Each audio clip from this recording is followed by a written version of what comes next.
Hi, Brandon. Hi, Hannah. What's up, yo? Oh my gosh, crystal clear. Brandon got me a new mic so I can sound like a real person That was instead of the using my husband's gaming headset to record.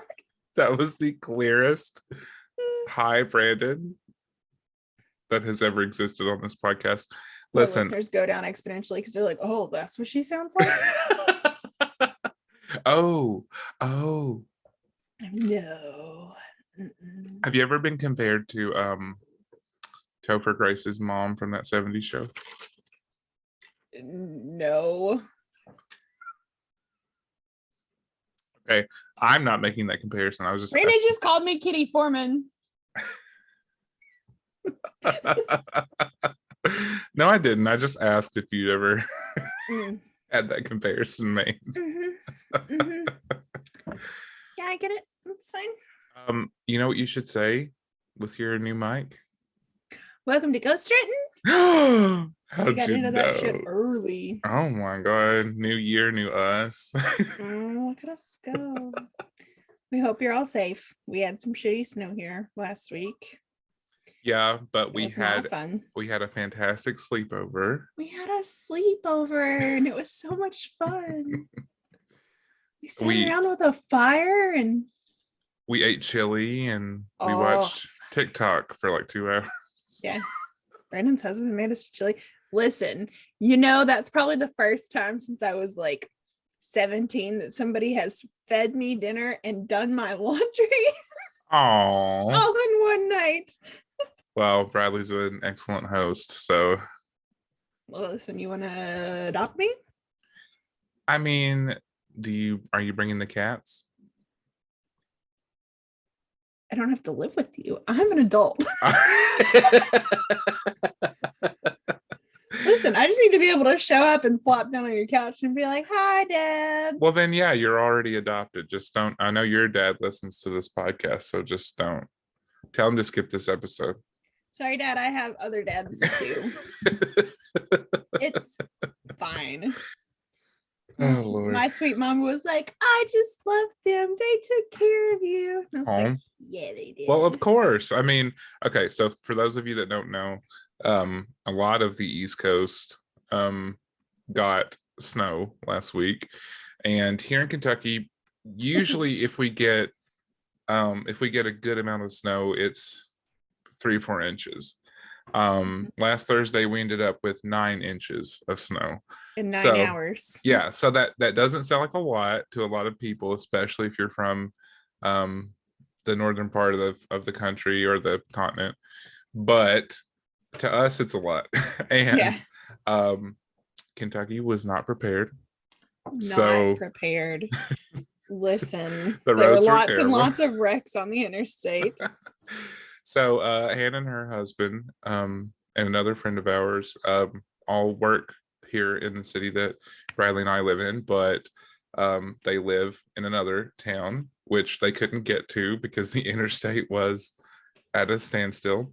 So we had them over and we had a little sleepover, and as unfortunate of a situation as it was a lot of fun. It was a lot of fun. So now we're just going to be adults and have sleepovers. Oh, yeah, for sure.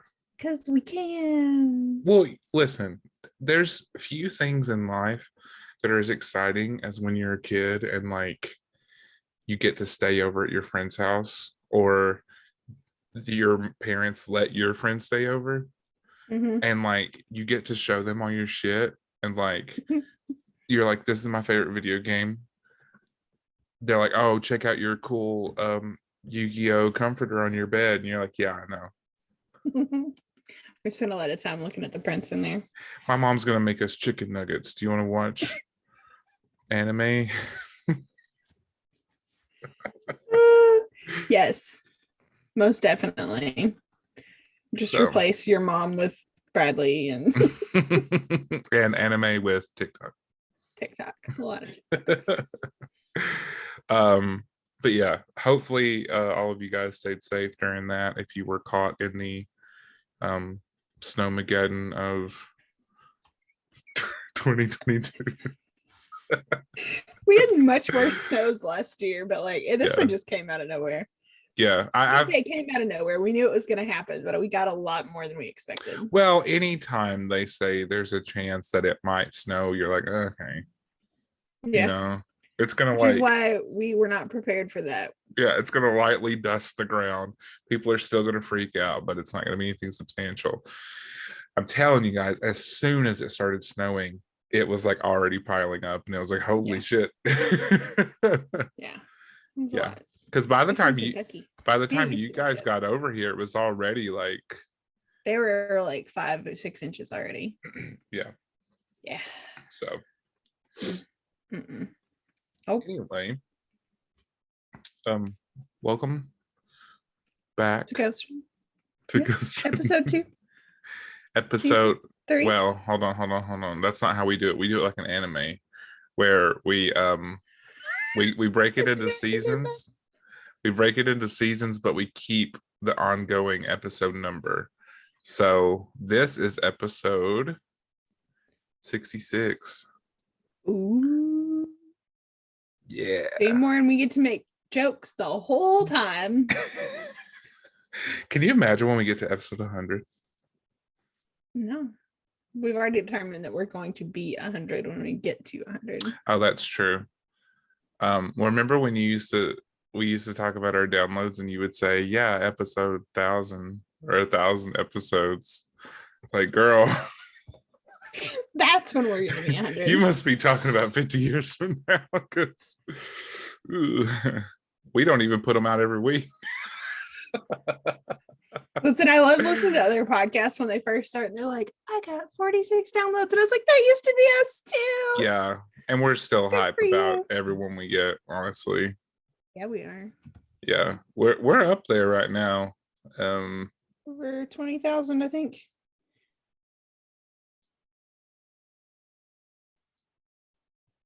Try 24,000. I said over 20,000. How about over 9,000? All right, guys. Well, wow, you guys really liked the Surrency haunting episode. They did. Good to know. Good to know. So I have something for you guys today. This is one of those where, a lot of the times, I don't know if this is how it goes for you, but a lot of the times I have to go and search for something where I'm like, let me think about what I'm going to talk about today, and then I have to go find something. This time I did not have to find something. I scrolled across this in a Facebook group that I'm in. Ew. That generally is terrible. Okay. And I'm sorry if you're in this group or you're like the moderator or something and you listen to this podcast, but generally it's terrible. It's called Haunting Creepy Photos and Places. And a lot of the times it's people posting like a fucking smudge and they're like, do you see the face? And it's like, no. Find a couple of those. Yeah. And it's all like laugh reacts and I'm just like, oh God. Quick asides about Facebook groups. I love werewolves. Werewolf books are my fucking favorite. I love werewolf movies. Werewolves are rad. Joined a werewolf group. It was like furry porn. Werewolf lust group. It was like, oh no. No. How did I know exactly what you're about to say? Signed up for. Like, I can leave this. This is getting weird. I knew you were gonna say that. But yeah, have you read Anne Rice's werewolf books? I finished the second one and finished the first one and started the second one. Okay. It's really good. I've read The Wolf Gift, but I didn't read anything after that. It's like the Wolves of Winter or something. Yeah, the Wolves of something. Yeah. By the way, R.I.P. Anne Rice. Yeah, I think we mentioned Betty White last time, but we didn't mention Anne Rice. And I know a lot of people kind of roll their eyes at like being sad over celebrity deaths, but first of all, it's sad when anyone dies, guys. Like, right? Well, maybe not like Hitler, but you know, when a person dies, it's sad. So I don't think, you know, think about it this way. A lot of the times we spend so much of our like youth with fictional characters or with actors that we like a lot. And so I think it's a little bit disingenuous to assume that everyone that has some kind of emotional attachment to an actor or a musician, some famous person, is just, you know, trying to put on that like they're so sad because they were their biggest fan. Like, you know, it's real, and don't ever let somebody make you feel bad because you cared about a person that you never met, you know. So Anne Rice, as goth and emo kids, Anne Rice and her literature had a huge influence on our lives. absolutely. And the queerness of her books. Yeah. I mean, let's be real. Like a lot of the times, you know, even today, you don't see a ton of that in supernatural type stuff, or, you know, even like horror. There's not a whole lot of queerness to it, but Anne Rice's books were always like so unapologetically queer, and like it wasn't like the focal point, obviously, but it was there, and it wasn't ever like swept to the side or anything, you know. So I appreciate her for that as well. Anyway, see how easy we get on these tangents. Hold on, I have a lot of carbonation today, guys. No, you're fine. I'll tell him. I was talking to my friend the other day that listens to our podcast, and she made our friend or her husband listen to the podcast too. And it was like 5 minutes in, he was like, I thought you said this was a ghost podcast. Why are they talking about cats? Oh, because GhostWritten. Everyone knows if your cat is being weird, then they see a ghost. And look at my cat. She's just chilling.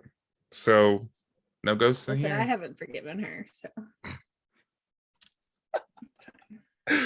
she's a strong, independent feline.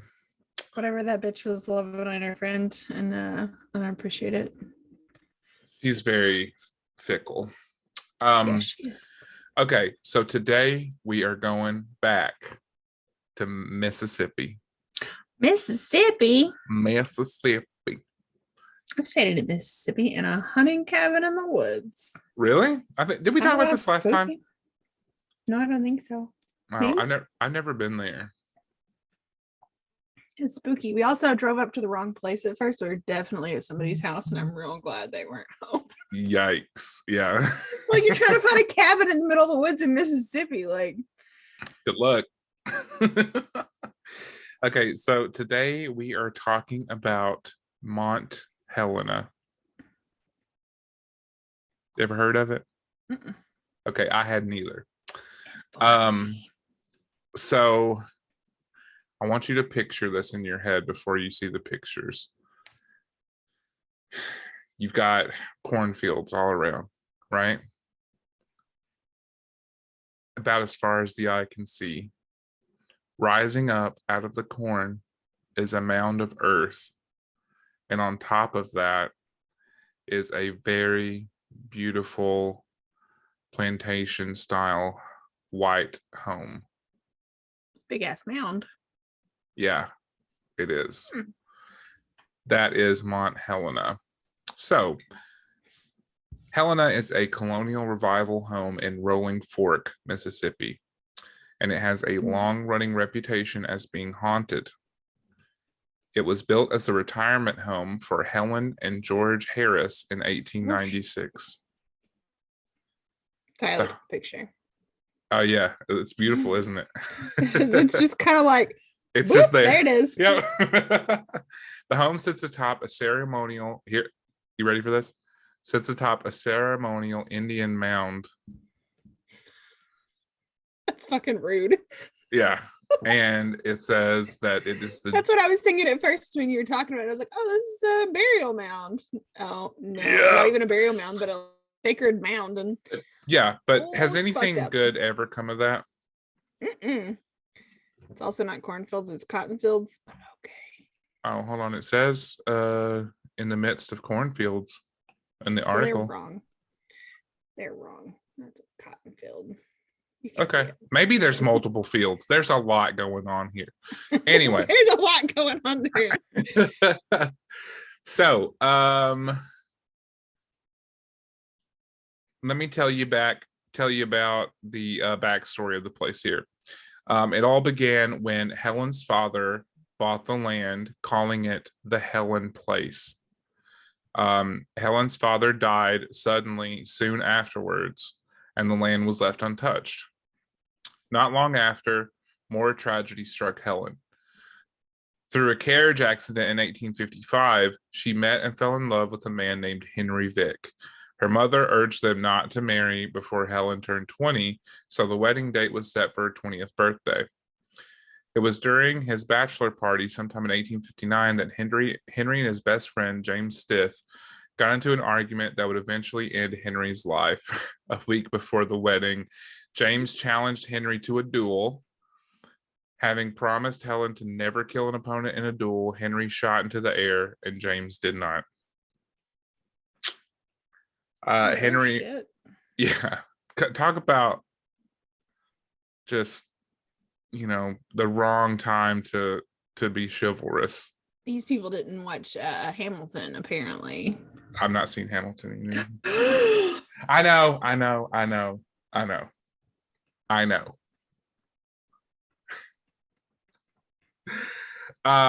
Henry was buried at midnight on his and Helen's wedding day. Helen wore her wedding gown and a black veil. So fucking sad. She swore her eternal love to her fallen fiance and became known as the Bride of Annandale. That's awesome. I mean, that's a shitty situation, but that's like a cool title, That's so sad. Later on, Helen married George Harris and had 3 children, the oldest of which passed away within days of his birth. Mont Helena was built on her inherited land as her and George's retirement home. They lived out the rest of their days in the home. Being both atop an ancient Indian mound and the home of the Bride of Annandale, it is the ideal locale for paranormal activity. It has earned its long time reputation of being haunted. Stories of sightings of a woman in a white gown are common. Even former inhabitants of Mont Helena have their own stories of unexplained phenomena. Others have found orbs in their photographs, heard footsteps on the stairs, and even voices in the walls. Ew. No. Mm-mm. Like coming from the walls. God, that sounds like it's scary. Not okay with that. Oh God. No. I've said this before, I'll say it again. The idea of things being in the walls, people or ghosts or monsters or anything, mostly people, freaks me out.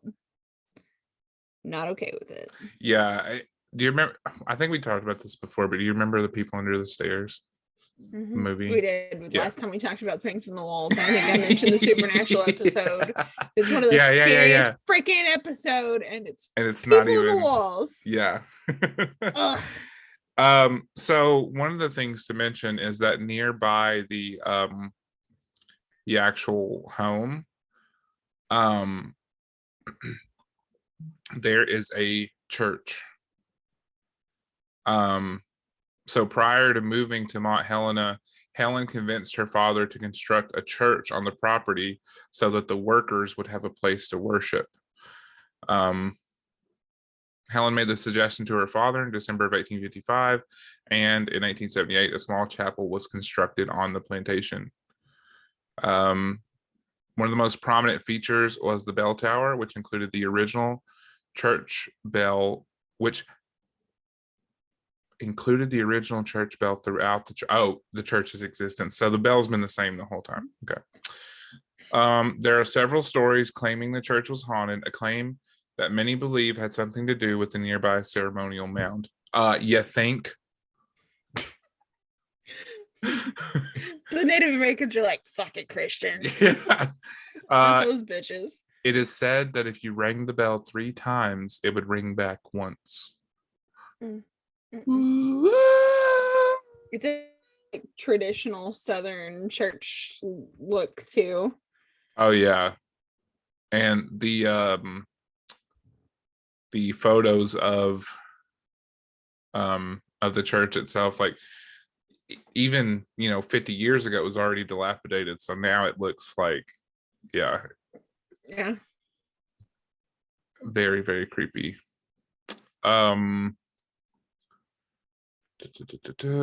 You can do tours of the house, and it has actually been restored over the past few years by one of Helen's descendants. Hold on.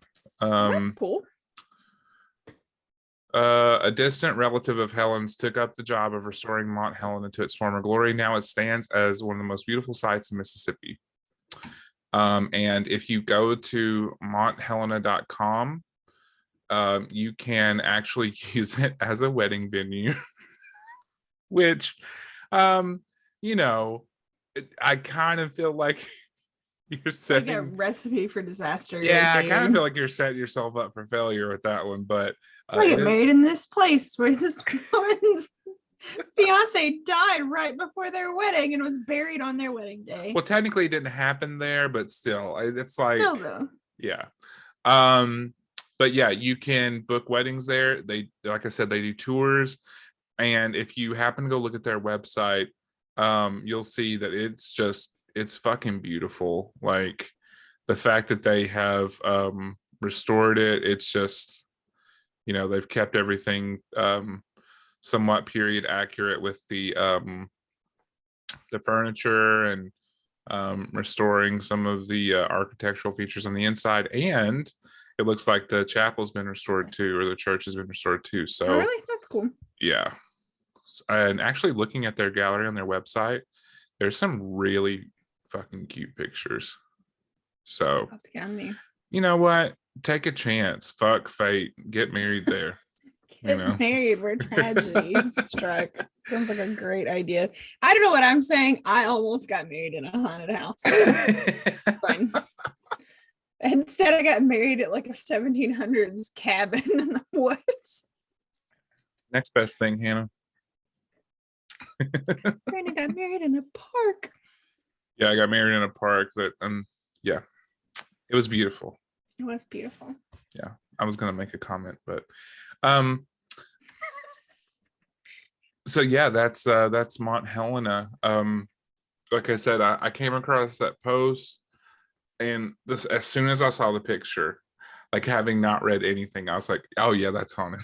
So like you were describing it to me, and I was like, when you said mound, I didn't think anything very large. Mm-hmm. And then you look at it and you're like, oh, yep. Yeah. Seriously, though, what kind of cocky person do you have to be to build a house on a Native American mound? Well, here's what I don't understand. In the 1800s, especially, the spiritualism was such a big thing. So yeah, like this is a great idea. This sacred place is a totally great place to. Yeah, I can't believe someone's aunt didn't come in there with like a crystal ball and be like, stop. No. There's a Native American man staring at me right now. Yeah. And he's pissed that they're ringing that bell over there. Shut the fuck up. He just likes to have the last word is all. Yeah. So yeah, that's that. We had a couple of things. Oh, actually, you just reminded me of something. Can I make a music suggestion? Yes. Okay, always. so guys, some of you may know this, some of you may not. My favorite band of all time is My Chemical Romance, and Brandon never really got out of a emo phase. It's fine. No, it wasn't a phase. Okay, it's a lifestyle. It's a love story. It's a lifestyle. Oh, I thought you said it's a love story. It's like, oh, okay. But now the lead singer, Gerard Way, has done some solo projects over the years. You guys may know, you might have heard of Umbrella Academy. He created that comic book, so no big deal. But a few years ago, he did a solo album with one of the catchiest singles I've ever heard, and it's called "Baby You're a Haunted House," and it's so good. It's so catchy, and it's very like it's got like a very like grungy like 60s punk kind of um guitar sound, and it just starts with him going, "Baby, you're a haunted house." Oh, it's so good. As someone So whose good. husband loudly listens to the Misfits all the time, sounds right up my alley. Yeah, you're gonna need to check it out, and everyone listening should check it out. Also, Hannah and I were discussing before the episode. You guys know we're always looking for those story submissions, but not everyone's comfortable with typing out a big long message or whatever. If you guys want to send us your stories in audio form, we do want to set up some type of voicemail box that people can call into, but for the time being, if you have any kind of smartphone, it probably has a voice memo app. You can record your story through there and then email it to us. And also, I was just thinking about this as I was thinking about talking about that is if you're not like a good typer, you can do voice to text as well. Mhm. So that's always an option. Yeah, But and we always, depending on the audio quality, of course, we may just use your voice clips as they are, or if you would rather we not do that, we can always switch them over to text and just make out ourselves. Just make sure to let us know when you send any type of message, whether or not you want us to play it on the podcast, or if you're okay with having your name used, or so on and so forth, because obviously we want to respect everybody's privacy. So yeah. And a reminder too, your story does not have to be in the South. We will take your stories from anywhere. Yeah, but bonus points if you are from the South. I think the majority of our stories have been from the South or from like near us. Mm-hmm. For sure. Yeah. Tell us your stories. We want to know. We will respect your stories too. We're not going to make fun of you. We just want to know. We might make fun of ourselves during it. We sure do that. We might make fun of certain details of places. Maybe, but we won't make fun of you. We won't make fun of your story. So yeah, send us your stuff either through email. That's ghostwrittenpodcast@gmail.com. Did I do it last time or did you? I'm sorry. I just started doing it. Or we have several social media accounts. We are at GhostWritten Pod on Facebook, Twitter, and Instagram. We also have a Patreon. The Patreon has a couple of different tiers. First tier is $3, and it's just so you can see video of all of our recordings. We record mostly through Zoom because, like we said previously, we live in different cities. Hopefully going to be recording together before too long. Fingers crossed. Fingers crossed. I'm thinking about moving to the same city as Brandon. Please. And then we'll like lay out by his fireplace on like a rug. Yeah, on like a bear skin rug. We better get on that. Second tier Patreon is $5, and it's on those recordings as well as some bonus episodes outside of the South. So it's just things that we're interested that are spooky, that do not necessarily have anything to do with the American South. And at this point, there's a decent amount of content on there. So if you guys have worked your way through the backlog and everything, and you're just looking for more Ghostwritten because you just can't get enough, there is some more content on there. Also, I was going to mention something that I just completely forgot. So never mind. Bye. Also, like, you are Oh. a small business. Like we mentioned small businesses sometimes on the podcast, and I'd like to do this. If you're a small business that has anything to do with cryptids or spooky things, let us know. We'll give you a little shout out. Yeah. We've been doing it a little bit with Facebook posting. Yeah. Local artists and the like. So yeah, and we obviously don't have a huge following, but we like to do what we can. So I remember what I was going to say. I was going to say people can actually hear you now when you are giving out the contact information. Sounds like that should have stayed in your think bank. All right. Well, thanks for tuning in, guys. We'll talk to you next week, and it's time for the spooky outro.